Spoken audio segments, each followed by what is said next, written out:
ओम श्री परमात्मने नमः। नवा अध्याय। श्लोक पहला। श्री भगवान बोले, ये अत्यंत गोपनीय विज्ञान सहित ज्ञान दोष दृष्टि रहित तेरे लिए तो मैं फिर अच्छी तरह से कहूँगा, जिसको जानकर तू अशुभ से अर्थात जन्म मरण रूप संसार से मुक्त हो जाएगा। व्याख्या। कर्म योग निष्काम भाव गुरी है।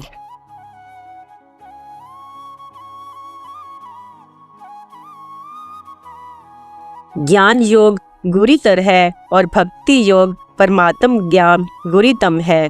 अपने स्वरूप को जानना ज्ञान है और समग्र भगवान को जानना विज्ञान है। समग्र सगुण ही हो सकता है, क्योंकि निर्गुण के अंतर्गत तो सगुण नहीं आ सकता, पर सगुण के अंतर्गत निर्गुण भी आ जाता है। 7वें अध्याय से भगवान विज्ञान सहित ज्ञान का वर्णन कर रहे थे, पर बीच में अर्जुन के द्वारा 7 प्रश्न कर दिए जाने से भगवान ने 8वें अध्याय में उनका विस्तार से उत्तर दिया। अब भगवान अपनी ओर से उन्हें उस विज्ञान सहित ज्ञान का वर्णन आरंभ करते हैं। श्लोक दूसरा। ये विज्ञान सहित ज्ञान अर्थात समग्र रूप संपूर्ण विद्याओं का राजा और संपूर्ण गोपनीयों का राजा है। ये अति पवित्र तथा अति श्रेष्ठ है और इसका फल भी प्रत्यक्ष है। ये धर्ममय है, अविनाशी है, करने में बहुत सुगम है, अर्थात इसको प्राप्त करना बहुत सुगम है। व्याख्या। ये विज्ञान सहित ज्ञान करने में बहुत सुगम है, क्योंकि सब कुछ परमात्मा ही है। इसे स्वीकार मात्र करना है, इसमें कोई परिश्रम अथवा अभ्यास नहीं है। श्लोक तीसरा। हे प्रथम, इस धर्म की महिमा पर श्रद्धा न रखने वाले मनुष्य मुझे प्राप्त न होकर मृत्यु रूप संसार के मार्ग से लौटते रहते हैं, अर्थात बार बार जन्मते मरते रहते हैं। व्याख्या। पूर्व श्लोक में कथित विज्ञान सहित ज्ञान की महिमा पर श्रद्धा न रखने वाले मनुष्य इससे लाभ नहीं उठाते, प्रत्युत नाशवान शरीर संसार को महत्व देकर बार बार जन्मते मरते रहते हैं। ऐसे अश्रद्धालु मनुष्य स्वतः प्राप्त अमरता का मार्ग छोड़कर मृत्यु के मार्ग पर चलते रहते हैं, जिसमें केवल मृत्यु ही मृत्यु है। मनुष्य शरीर में भगवत प्राप्ति का बहुत श्रेष्ठ अवसर था, और वे उस मार्ग को पकड़ लेते हैं। जिस मार्ग से कभी भगवत प्राप्ति ना हो सके, उनकी ऐसी दशा को देखकर भगवान मानो दुख के साथ कहते हैं।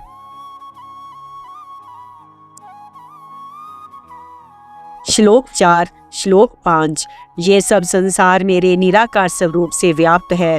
संपूर्ण प्राणी मुझ में स्थित है, परंतु उनमें मैं स्थित नहीं हूँ। वे प्राणी भी मुझ में स्थित नहीं है। मेरे इस ईश्वर संबंधी योग सामर्थ्य को देख, संपूर्ण प्राणियों को उत्पन्न करने वाला और प्राणियों को धारण भरण पोषण करने वाला मेरा स्वरूप उन प्राणियों में स्थित नहीं है। व्याख्या।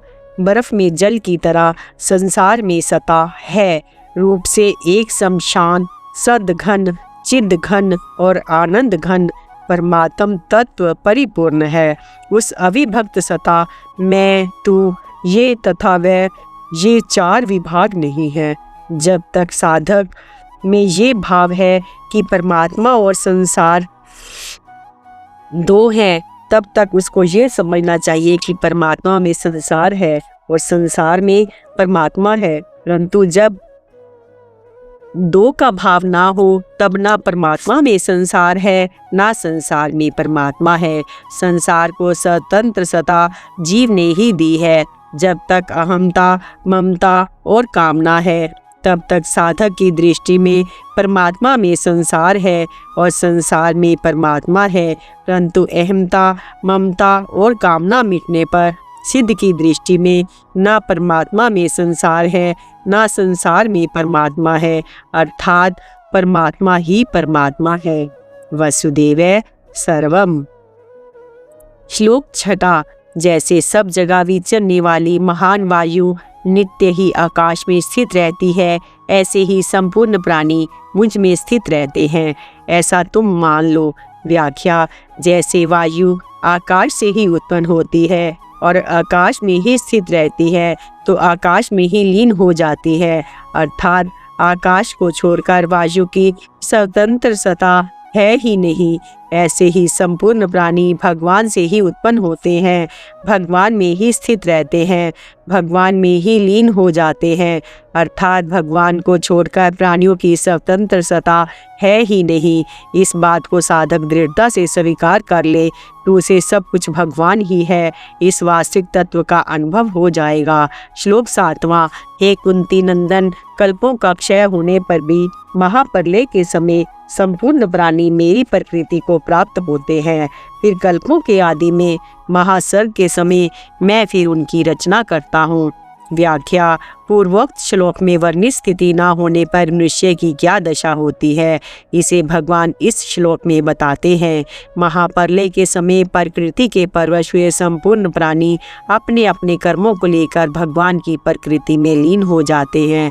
प्रकृति में लीन हुए उन प्राणियों के कर्म जब परिपक्व होकर फल देने के लिए उन्मुख हो जाते हैं, तब भगवान में मैं अनेक रूपों में प्रकट हो जाऊं, ऐसा संकल्प हो जाता है और महासर्ग का आरंभ हो जाता है।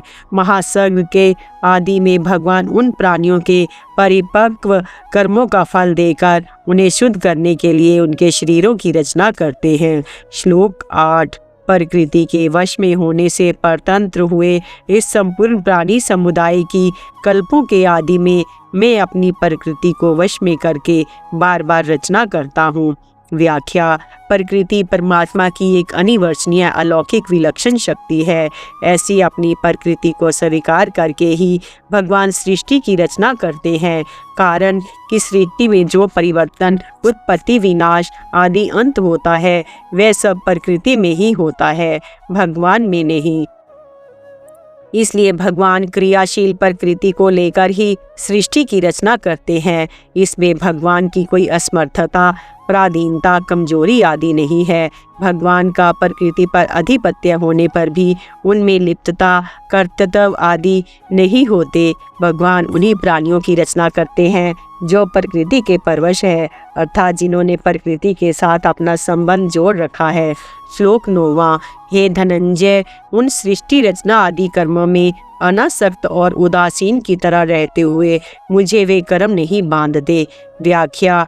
कर्म आसक्ति, फल आसक्ति और कर्तव्याभिमान के कारण मनुष्य कर्मों से बंध जाता है, परंतु भगवान में न तो कर्म आसक्ति है, न फल आसक्ति है, न कर्तव्याभिमान ही है। इसलिए वे सृष्टि रचना आदि कर्मों से नहीं बनते। श्लोक 10वां। प्रकृति मेरी अध्यक्षता में चराचर सहित संपूर्ण जगत की रचना करती है। हे कुंती नंदन, इसी हेतु से जगत का विविध परिवार से परिवर्तन होता है। व्याख्या। भगवान से सदा स्फूर्ति पाकर ही प्रकृति चराचर सहित संपूर्ण प्राणियों की रचना करती है। तात्पर्य है कि सब क्रियाएं प्रकृति में ही होती हैं, भगवान में नहीं। प्रकृति में कितना ही परिवर्तन हो जाए, परमात्मा वैसे के वैसे ही रहते हैं। इसी प्रकार भगवान का अंश जीव भी सदा निर्लिप्त असंग रहता है। प्रकृति तो परमात्मा के अधीन रहकर सृष्टि की रचना करती है, पर जीव प्रकृति के अधीन होकर जन्म मरण के चक्र में घूमता है। तात्पर्य है कि परमात्मा तो स्वतंत्र है, पर उनका अंश जीवात्मा सुख की इच्छा से परतंत्र हो जाता है। श्लोक 11। मूर्ख लोग मेरे संपूर्ण प्राणियों के महान ईश्वर रूप श्रेष्ठ भाव को ना जानते हुए मुझे मनुष्य शरीर के आश्रित मानकर, अर्थात साधारण मनुष्य मानकर मेरी अवज्ञा करते हैं। व्याख्या।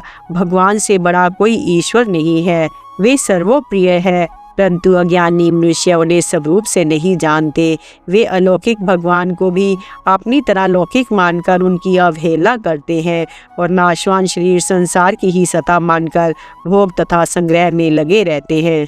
श्लोक 12। जो आसुरी, राक्षसी और मोहिनी प्रकृति का आश्रय लेते हैं, ऐसे अविवेकी मनुष्य की सब आशाएं व्यर्थ होती हैं, सब शुभ कर्म व्यर्थ होते हैं और सब ज्ञान व्यर्थ होते हैं। अर्थात उनकी आशाएं, कर्म और ज्ञान समझ सत फल देने वाले नहीं होते। जो मनुष्य अपना स्वार्थ सिद्ध करने में लगे रहते हैं, दूसरों के दुख की परवाह नहीं करते, वे आसुरी स्वभाव वाले होते हैं। जो स्वार्थ सिद्धि में बाधा लगने पर क्रोधवश दूसरे का नाश कर देते हैं, वे राक्षसी स्वभाव वाले होते हैं। जो बिना किसी कारण के दूसरों को कष्ट पहुंचाते हैं, वे मोहिनी स्वभाव वाले होते हैं। आसुरी, राक्षसी और मोहिनी तीनों ही स्वभाव वाले मनुष्य आसुरी संपत्ति के अंतर्गत आ जाते हैं, जो 84 लाख योनियों तथा नरकों की प्राप्ति कराने वाली है। श्लोक 13। परंतु हे पृथानंदन, देवी प्रकृति के आश्रित अन्याय मन वाले महात्मा लोग मुझे संपूर्ण प्राणियों का आदि और अविनाशी समझकर मेरा भजन करते हैं। व्याख्या। जो जिसके महत्व को जितना अधिक जानता है वह उतना ही उसमें लग जाता है। जिन्होंने भगवान को ही सर्वप्रिय मान लिया है वह देवी स्वभाव वाले महात्मा पुरुष भगवान में ही लग जाते हैं। भोग तथा संग्रह की तरह उनकी वृत्ति कभी जाती ही नहीं। श्लोक 14। नित्य निरंतर मुझ में लगे हुए मनुष्य दृढ़वर्ती होकर लगन पूर्वक साधन में लगे हुए और प्रेम पूर्वक कीर्तन करते हुए मुझे नमस्कार करते हुए निरंतर मेरी उपासना करते हैं। व्याख्या। भक्त जो कुछ कहता है वह सब भगवान का ही कीर्तन होता है। वह जो कुछ क्रिया करता है वह सब भगवान की ही सेवा होती है। उसकी संपूर्ण लौकिक और परमार्थिक क्रियाएं केवल भगवान की प्रसन्नता के लिए ही होती है। श्लोक 15वां। दूसरे साधक ज्ञान यज्ञ के द्वारा एक ही भाव से अभेद भाव से मेरा पूजन करते हुए मेरी उपासना करते हैं। दूसरे भी कई साधक अपने को पृथक मानकर चारों तरफ मुख वाले मेरे विराट रूप की अर्थात संसार को मेरा विराट रूप मानकर सैव्य सेवक भाव से मेरी अनेक प्रकार से उपासना करते हैं। व्याख्या। साधकों की रुचि, योग्यता और श्रद्धा, विश्वास अलग अलग होने के कारण उनके साधन भी अलग अलग होते हैं।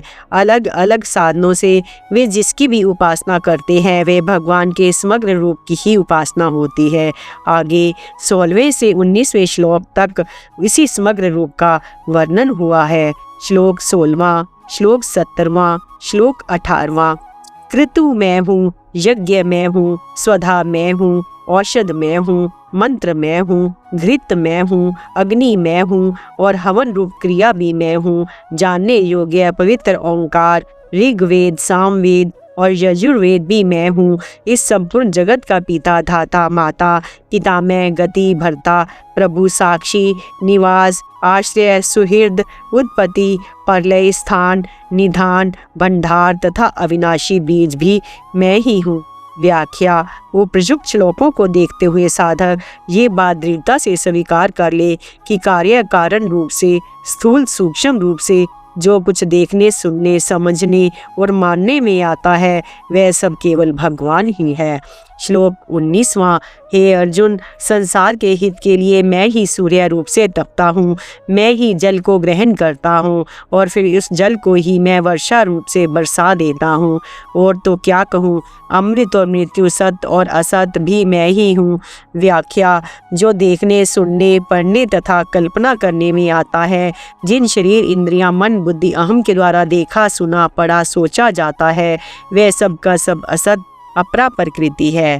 परंतु जो देखता, सुनता, पढ़ता, सोचता, जानता, मानता है वह सत परा प्रकृति है। भगवान कहते हैं कि सत्वी मैं हूँ और असत्वी मैं हूँ। जैसे अन्नकूट के प्रसाद में रसगुल्ले, गुलाब जामुन आदि भी होते हैं और मेथी, करेले आदि का साग भी होता है, अर्थात मीठा भी भगवान को प्रसाद होता है और कड़वा भी। ऐसे ही अमृत भी भगवान है और मृत्यु भी। सूर्य रूप से जल को ग्रहण करना और फिर उसे बरसा देना, ये दोनों विपरीत कार्य ग्रहण और त्याग भी भगवान ही करते हैं। सत्य और असत्य भी मैं ही हूँ, इसमें विवेक नहीं है, प्रत्युत विश्वास है। विश्वास विवेक से भी तेज होता है, कारण कि विवेक वही काम करता है। यहाँ सत्य और असत्य दोनों का विचार होता है। जब असत्य है ही नहीं फिर विवेक क्या करे। विवेक में तो सत्य असत्य का विभाग है पर विश्वास में विभाग है ही नहीं। विश्वास में केवल सत्य ही सत्य अर्थात भगवान ही भगवान है। ज्ञान मार्ग में सत्य असत्य का विवेक मुख्य होने से इसमें द्वैत है, पर भक्ति मार्ग से एक भगवान का ही विश्वास मुख्य होने से इसमें अद्वैत है। तात्पर्य है कि दो सत्ता न होने से वास्तविक अद्वैत भक्ति में ही है। ज्ञान मार्ग में साधक असत का निषेध करता है। निषेध करने से से असत की सत्ता का भाव बहुत समय तक बना रह सकता है। साधक असत के निषेध पर जितना जोर लगाता है उतना ही असत की सत्ता का भाव दृढ़ होता है। अतः असत का निषेध करना उतना बढ़िया नहीं है जितना उसकी उपेक्षा करना बढ़िया है। उपेक्षा करने की उपेक्षा भी सब कुछ परमात्मा ही है, ये भाव और भी बढ़िया है। अतः भक्त ना असत को हटाता है ना असत की उपेक्षा करता है, प्रत्युत सत असत सब में भगवान को ही देखता है। अपने सहित इस संसार में जो कुछ दिखता है वह भगवान का स्वरूप है। इसमें जो क्रिया दिख रही है वह भगवान की लीला है। भगवान और उनकी लीला के सिवाय कुछ नहीं है। कोई जन्म गया, कोई मर गया, किसी का विवाह हो गया, किसी की संतान हो गई, कोई बीमार हो गया, कोई निरोग हो गया, किसी का आदर हो गया, किसी का निरादर हो गया, किसी को नफा हो गया, किसी को घाटा लग गया, कोई धनवान हो गया, कोई निर्धन हो गया। ये सब की सब भगवान की लीला है। सर्ग परले भी उनकी लीला है और महासर्ग परले भी उनकी लीला है। वे कभी सतयुग की लीला करते हैं, कभी त्रेता युग की लीला करते हैं, कभी द्वापर युग की लीला करते हैं, कभी कलयुग की लीला करते हैं। इस प्रकार भगवान और उनकी लीला को देख देख कर साधक को सदा आनंदित रहना चाहिए। श्लोक 20वां। तीनों वेदों में कहे हुए सकाम अनुष्ठान को करने वाले और सोमरस को पीने वाले, जो पाप रहित मनुष्य यज्ञों के द्वारा इंद्र रूप से मेरा पूजन करके स्वर्ग प्राप्ति की प्रार्थना करते हैं, वे पुण्य के फल स्वरूप पवित्र इंद्रलोक को प्राप्त करके वहां स्वर्ग के देवताओं के दिव्य भोगों को भोगते हैं। व्याख्या। यहाँ ऐसे मनुष्यों का वर्णन है जिनके भीतर संसार की सत्ता और महत्ता बैठी हुई है, जो भगवान की अविधि पूर्वक उपासना करते हैं। ऐसे मनुष्य की फल नाशवान हुई होता है। श्लोक 21वां। वे उस विशाल स्वर्ग लोक के भोगों को भोगकर पुण्यशील होने पर मृत्यु लोक में आ जाते हैं। इस प्रकार तीनों वेदों में कहे हुए इस काम धर्म का आश्रय लिए हुए भोगों की कामना करने वाले मनुष्य आवागमन को प्राप्त होते हैं। व्याख्या। काम अनुष्ठान करने वाले मनुष्य के जब स्वर्ग के प्रतिबंधक पाप नष्ट हो जाते हैं तब वे स्वर्ग में चले जाते हैं। स्वर्ग का सुख भोगते भोगते जब उनके स्वर्ग के प्रापक पुण्य नष्ट होते हैं तब वे पुण्य मृत्यु लोक में आ जाते हैं। इस प्रकार कामना के कारण मनुष्य आवागमन को प्राप्त होता रहता है, संसार चक्कर में घूमता रहता है। श्लोक 22वां। जो अन्यायी भक्त मेरा चिंतन करते हुए मेरी भाली भांति उपासना करते हैं, मुझ में निरंतर लगे हुए, उन भक्तों का योगक्षेम, अप्राप्त की प्राप्ति और प्राप्त की रक्षा मैं वहन करता हूँ। व्याख्या। भगवान के अन्यायी भक्त ना तो पूर्व श्लोक में वर्णित इंद्र को मानते हैं, न अगले श्लोक में वर्णित अन्य देवताओं को मानते हैं। इंद्र आदि की उपासना करने वालों को तो नाशवान फल मिलता है, पर भगवान की उपासना करने वालों को अविनाशी फल मिलता है। देवताओं का उपासक तो नौकर की तरह है और भगवान का उपासक घर के सदस्य की तरह है। नौकर काम करता है तो उसे काम के अनुसार सीमित पैसे मिलते हैं, पर घर का सदस्य काम करे अथवा ना करे सब कुछ उसी का होता है। बालक क्या काम करता है? भगवान भक्त को उसके लिए आवश्यक साधन सामग्री प्राप्त कराते हैं और प्राप्त सामग्री की रक्षा करते हैं। यही भगवान का योगक्षेम वहन करना है। यद्यपि भगवान सभी साधकों को योगक्षेम वहन करते हैं, तथापि अन्य अन्यायी भक्तों को योगक्षेम में वे विशेष रूप से वहन करते हैं। जैसे प्यारे बच्चे का पालन माँ स्वयं करती है, नौकरों से नहीं करवाती। श्लोक 23वां। हे कुंती नंदन, जो भी भक्त मनुष्य श्रद्धा पूर्वक अन्य देवताओं का पूजन करते हैं, वे भी मेरा ही पूजन करते हैं, पर करते हैं अविधि पूर्वक, अर्थात देवताओं को मुझसे अलग मानते हैं। तीनों जगह भगवान के द्वारा माम पद देने का तात्पर्य है कि सब कुछ मैं ही हूँ, सब मेरा ही स्वरूप है। यदि साधक में कामना ना हो तो सब में भगवत बुद्धि हो तो वह किसी की उपासना ना करे, वह वास्तव में भगवान की ही उपासना होगी। तात्पर्य है यदि निष्काम भाव और भगवत बुद्धि हो जाए तो उसका पूजन अविधि पूर्वक नहीं रहेगा, प्रत्युत वह भगवान का ही पूजन हो जाएगा, क्योंकि संपूर्ण यज्ञों का भोक्ता और स्वामी भी मैं ही हूँ, परंतु वे मुझे तत्व से नहीं जानते, इसी से उनका पतन होता है। श्लोक 24वां। व्याख्या। जब मनुष्य अपने को भोगों का भोक्ता और संग्रह का स्वामी मानकर उनका दास बन जाता है और भगवान से सर्वथा विमुख हो जाता है, तब उसे ये बात याद ही नहीं रहती कि सबके भोक्ता और स्वामी भगवान है। इस कारण उसका पतन हो जाता है। परंतु जब उसे चेत हो जाता है तो वास्तव में संपूर्ण भोगों और संग्रहों के स्वामी भगवान ही हैं, तब वह भगवान के शरणागत हो जाता है, फिर उसका पतन नहीं होता। श्लोक 25वां। काम भाव से देवताओं का पूजन करने वाले शरीर छोड़ने पर देवताओं को प्राप्त होते हैं, पितरों का पूजन करने वाले पितरों को प्राप्त होते हैं, भूत प्रेतों का पूजन करने वाले भूत प्रेतों को प्राप्त होते हैं, परंतु मेरा पूजन करने वाले मुझे ही प्राप्त होते हैं। व्याख्या। वास्तव में सब कुछ भगवान का ही रूप है, परंतु जो भगवान के सिवाय दूसरी कोई भी स्वतंत्र सत्ता मानता है, उसका उद्धार नहीं होता। वह ऊंचे से ऊंचे लोकों को भी चला जाए तो भी उसे लौटकर संसार में आना ही पड़ता है। श्लोक 26वां। जो भक्त पत्र पुष्प फल जल आदि यथासाध्य एवं अनायास प्राप्त वस्तु को प्रेम पूर्वक मेरे अर्पण करता है, उस मुझ में तल्लीन हुए अंतःकरण वाले भक्त के द्वारा प्रेम पूर्वक दिए हुए उपहार को मैं खा लेता हूँ, अर्थात स्वीकार कर लेता हूँ। व्याख्या। देवताओं की उपासना में तो अनेक नियमों का पालन करना पड़ता है, परंतु भगवान की उपासना में कोई नियम नहीं है। भगवान की उपासना में प्रेम की अपनेपन की प्रधानता है, विधि की नहीं। भगवान भावग्राही है, क्रियाग्राही नहीं। जैसे भोला बालक जो कुछ हाथ में आए उसको मुंह में डाल लेता है, ऐसे ही भोले भक्त भगवान को जो भी अर्पण करते हैं उसे भगवान भी भोले बनकर खा लेते हैं। जैसे विदुरानी ने केले का छिलका दिया तो भगवान ने उसे ही खा लिया। श्लोक 27वां।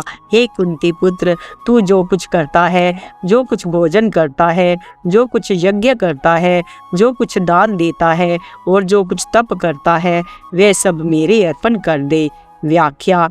ज्ञान योगी तो संसार के साथ माने हुए संबंध का त्याग करता है, पर भक्त एक भगवान के सिवाय दूसरी सत्ता मानता ही नहीं, इसलिए ज्ञान योगी पदार्थ तथा क्रिया का त्याग करता है और भक्त पदार्थ तथा क्रिया को भगवान के अर्पण करता है, अर्थात उनको अपना नाम मानकर भगवान का और भगवत स्वरूप मानता है।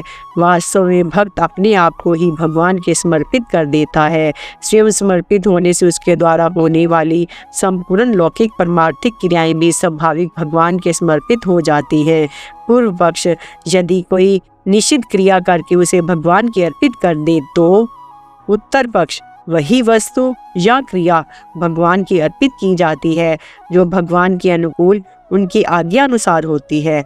जिस भक्त का भगवान के प्रति अर्पण करने का भाव है, उसके द्वारा ना तो निषिद्ध क्रिया होगी, ना निषिद्ध क्रिया अर्पित ही होगी, भगवान को दिया हुआ अनंत गुना होकर मिलता है। यदि कोई निषिद्ध क्रिया भगवान के अर्पित करेगा तो उसका फल भी दंड रूप से अनंत गुना होकर मिलेगा। श्लोक 28वां। इस प्रकार मेरे अर्पण करने से कर्म बंधन से और शुभ विहित और अशुभ निषिद्ध संपूर्ण कर्मों के फलों से तो मुक्त हो जाएगा। ऐसे अपने सहित सब कुछ मेरे अर्पण करने वाला सबसे सर्वथा मुक्त हुआ तो मुझे प्राप्त हो जाएगा। व्याख्या। कर्म भी शुभ अशुभ होते हैं और फल भी। दूसरों के हित के लिए करना शुभ कर्म है और अपने लिए करना अशुभ कर्म है। अनुकूल परिस्थिति शुभ फल है और प्रतिकूल परिस्थिति अशुभ फल है। भगवान का भक्त शुभ कर्मों को भगवान के अर्पण करता है और अशुभ कर्म करता नहीं, और शुभ अशुभ फल से अर्थात अनुकूल प्रतिकूल परिस्थिति से सुखी दुखी नहीं होता। उसके अनंत जन्मों के संचित शुभ अशुभ कर्म भस्म हो जाते हैं। जैसे घास के ढेर में जलता हुआ घास का टुकड़ा फेंकने से सब घास जल जाता है, भगवान के अर्पण करने से संसार का संबंध नहीं रहता, परंतु केवल भगवान का संबंध रह जाता है जो कि स्वतः पहले से ही है। श्लोक 29वां। मैं संपूर्ण प्राणियों में समान हूँ, उन प्राणियों में ना तो कोई मेरा द्वेषी है ना कोई प्रिय है, परंतु जो प्रेम पूर्वक मेरा भजन करते हैं वह मुझसे और मैं उनमें हूँ। व्याख्या: मनुष्य भगवान को अपनी वस्तुएं तथा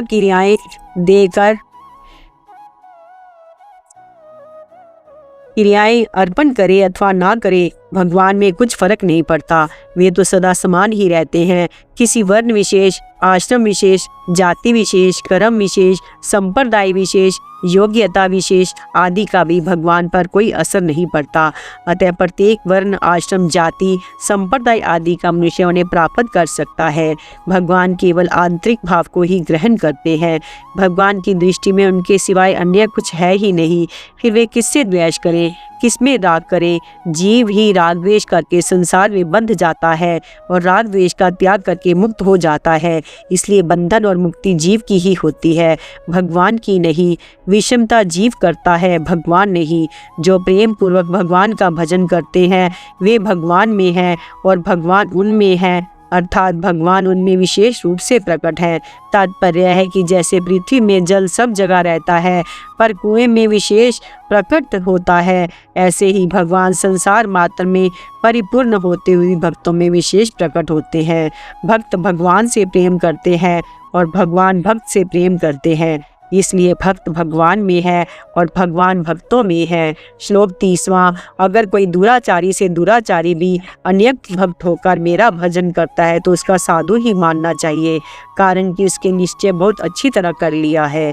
व्याख्या: ज्ञान योग और कर्म युग में बुद्धि की प्रधानता रहती है, इसलिए उनमें पहले बुद्धि में समता आती है। बुद्धि स्थिर होने से मनुष्य स्थित प्रज्ञ कहलाता है। ज्ञान योग कर्म योग में बुद्धि व्यवस्थित एक निश्चय वाली होती है। बुद्धि व्यवस्थित होने से अहम का सर्वथा नाश नहीं होता, क्योंकि अहम बुद्धि से परे है। अतः मुक्त होने पर अहम की सूक्ष्म गंध रह जाती है, जो बंधन कारक तो नहीं होती पर दार्शनिक मतभेद पैदा करने वाली होती है। परंतु भक्ति योग में स्वयं की प्रधानता रहती है, इसलिए भक्त स्वयं व्यवस्थित होता है। स्वयं व्यवस्थित होने से अहम सर्वथा नहीं रहता, क्योंकि स्वयं अहम से परे है। मन बुद्धि में बैठी हुई बात की विस्मृति हो सकती है, पर स्वयं में बैठी हुई बात की विस्मृति कभी नहीं हो सकती। स्वयं में जो बात होती है वे अखंड रहती है। इसलिए मैं भगवान का ही हूँ और भगवान मेरे अपने हैं। ये सभी कृति स्वयं में होती है, मन बुद्धि में नहीं। कारण ये है कि मूल में भगवान का ही अंश होने से स्वयं भगवान से अभिन्न है। भगवान के सिवाय दूसरे के साथ अपना संबंध मानना ही भूल है, मोह है, बंधन है। जब तक मनुष्य को अपने कुछ बल, योग्यता, विशेषता दिखती है तब तक वह अन्याय भाग नहीं होता। अन्याय भाग तभी होता है जब एक भगवान के सिवाय अन्य किसी का आश्रय नहीं रहता। श्लोक 31वां। वह तत्काल उसी क्षण धर्मात्मा हो जाता है और निरंतर रहने वाली शांति को प्राप्त हो जाता है। हे कुंती नंदन, मेरे भक्त का पतन नहीं होता, ऐसी तुम प्रतिज्ञा करो। व्याख्या: जब मनुष्य सांसारिक दुखों से घबरा जाता है और उन्हें मिटाने में अपनी निर्बलता का अनुभव करता है, पर साथ ही साथ उसमें ये विश्वास रहता है कि सर्वसमर्थ भगवान की कृपा से मेरी ये निर्बलता दूर हो सकती है और मैं सांसारिक दुखों से छूट सकता हूँ, तब वह तत्काल भक्त हो जाता है। भक्त का पतन नहीं होता, क्योंकि उसमें अपने बल का आश्रय नहीं होता, प्रत्युत भगवान के ही बल का आश्रय होता है। वह साधन निष्ठ न होकर भगवान निष्ठ होता है, इसलिए एक बार भक्त होने के बाद फिर उसका पतन नहीं होता, अर्थात वह पुण्य दुराचारी नहीं बनता। भगवान अर्जुन को प्रतिज्ञा करने के लिए कहते हैं, अपने भक्त में प्रतिज्ञा भगवान भी टाल नहीं सकते। भक्ति भगवान की कमजोरी है। श्लोक 32वां। हे पृथानंदन, जो भी पाप होने वाले हों तथा जो भी स्त्रियां वैश्य और शूद्र हों, वे भी सर्वथा मेरे शरण होकर निस्संदेह परम गति को प्राप्त हो जाते हैं। व्याख्या: पूर्व जन्म के पापी की अपेक्षा भी वर्तमान जन्म का पापी विशेष दोषी होता है, इसलिए पहले वर्तमान जन्म के पापी की बात कहकर अब इस श्लोक में पद से पूर्व जन्म के पापी की बात कहते हैं, जिसमें दूसरे का आश्रय नहीं हो सकता। ऐसी अन्य आश्रय को यहाँ अर्थात विशेष आश्रय कहा गया है। श्लोक 33वां। जो पवित्र आचरण करने वाले ब्राह्मण और ऋषि स्वरूप क्षत्रिय भगवान के भक्त हों, वे परम गति को प्राप्त हो जाएं, इसमें तो कहना ही क्या है। इसलिए इस अनित्य और सुख रहित शरीर को प्राप्त करके तू मेरा भजन कर। व्याख्या 30वें से 33वें श्लोक तक भगवान ने भक्ति के तथा भगवत प्राप्ति के 7 अधिकारियों के नाम लिए हैं। दुराचारी, पाप योनि स्त्रियां, वैश्य, शूद्र, ब्राह्मण और क्षत्रिय, इन 7 से बाहर कोई भी प्राणी नहीं है। तात्पर्य है कि मनुष्य का कैसा ही जन्म हो, कैसी ही जाति हो, पूर्व जन्म के तथा इस जन्म के कितने भी पाप हों, वे सब के सब भगवान और भक्ति के अधिकारी हैं। कारण कि जीव मात्र भगवान का ही अंश होने से भगवान की तरफ चलने में स्वतंत्र है। भगवान की ओर से किसी के लिए मनाही नहीं है। अनित्य और सुख रहित इस शरीर को पाकर अर्थात हम जीते रहें और सुख भोगते रहें, ऐसी कामना को छोड़कर भगवान का भजन करना चाहिए। कारण कि संसार में सुख ही नहीं, केवल सुख का भ्रम है, ऐसे ही जीने का भी भ्रम है। हम जी नहीं रहे, प्रत्युत प्रतिक्षण मर रहे हैं। श्लोक 34वां। तू मेरा भक्त हो जा, मुझ में मन वाला हो जा, मेरा पूजन करने वाला हो जा और मुझे नमस्कार कर। इस प्रकार अपने आप को मेरे साथ लगाकर मेरे प्रायण हुआ तो मुझे ही प्राप्त होगा। व्याख्या। इस श्लोक में अहमता परिवर्तन की बात मुख्य है। भक्त मैं केवल भगवान का ही हूँ, इस प्रकार अपनी अहमता को बदलता है और स्वयं का संबंध भगवान से जोड़ता है, इसलिए उसे संसार के संबंध का त्याग करना नहीं पड़ता, प्रत्युत ये स्वतः छूट जाता है। कारण कि वर्ण, आश्रम, जाति, योग्यता, अधिकार, कर्म, गुण आदि सब आगंतुक है, पर स्वयं के साथ भगवान का संबंध आगंतुक नहीं है, प्रत्युत अनादि, नित्य और स्वतः सिद्ध है। ओम तत्सदिति। श्रीमद्भगवद्गीतासु उपनिषत्सु ब्रह्म विद्यायां योगशास्त्रे श्री कृष्ण अर्जुन संवादे राजविद्या राजगुहा योगो नाम 9मो अध्याय।